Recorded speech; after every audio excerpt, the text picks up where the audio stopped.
We gotta learn to reduce, reuse, recycle. Reduce, reuse, recycle. What it really is a blueprint for top-down control of every aspect of our lives. They use the environment as the excuse that, of course, we've heard many, many times for the whole global warming issue, that we only have one planet, and so we've got to protect it no matter what. Environmentalism has replaced communism as the principal threat to American liberty. Well, it really came down to this. As the communists tried and tried and tried through the Cold War and other times to get us to give up our liberties to the wisdom of Karl Marx. Americans rejected that, didn't do it.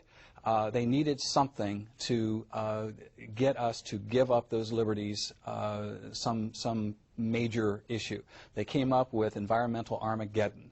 And from that point forward, they got Americans throwing their liberties on the bonfire like a good old-fashioned book burning. And that's what sustainable development is. It's a blueprint on how to do that. A lot of people think it's just about conservation and development and just about good ideas in your community and how to develop it. But the social equity plank, particularly, is the most dangerous, the most effective of this.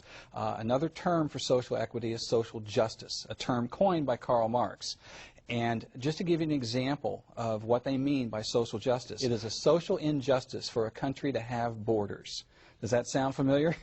Well, they've succeeded so far, haven't they? We contend that almost every issue that we are fighting today, whether it's Obamacare, illegal immigration, the Fed, on and on and on, has its roots going back to Agenda 21 and Sustainable Development.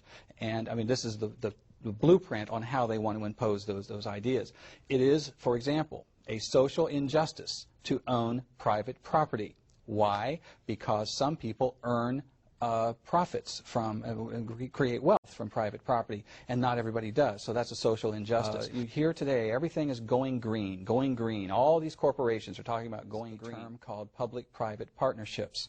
And you have really a lot of organizations that ought to be fighting this policy that are supporting it because of that plank, because of public-private partnerships. They say it's free enterprise. It's a way to go in. Sounds like fascism to me. Well, it's right out of the Mussolini playbook. But they argue that it is using the genius of the private sector, using the money of the private sector to help build infrastructure, keeps taxes down, keeps down the size of business or of government. Well, the fact of the matter is, as you say, it's fascism, it's government-sanctioned monopolies. You have certain corporations that get all kinds of perks, if they join the club.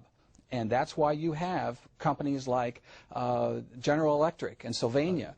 We wouldn't listen to all the wisdom of Karl Marx in the Cold War. We rejected it. And the communists had to find a way for us to accept it. And what they came up with was environmental Armageddon. If we don't save the planet, we have nowhere to go. We're all going to die.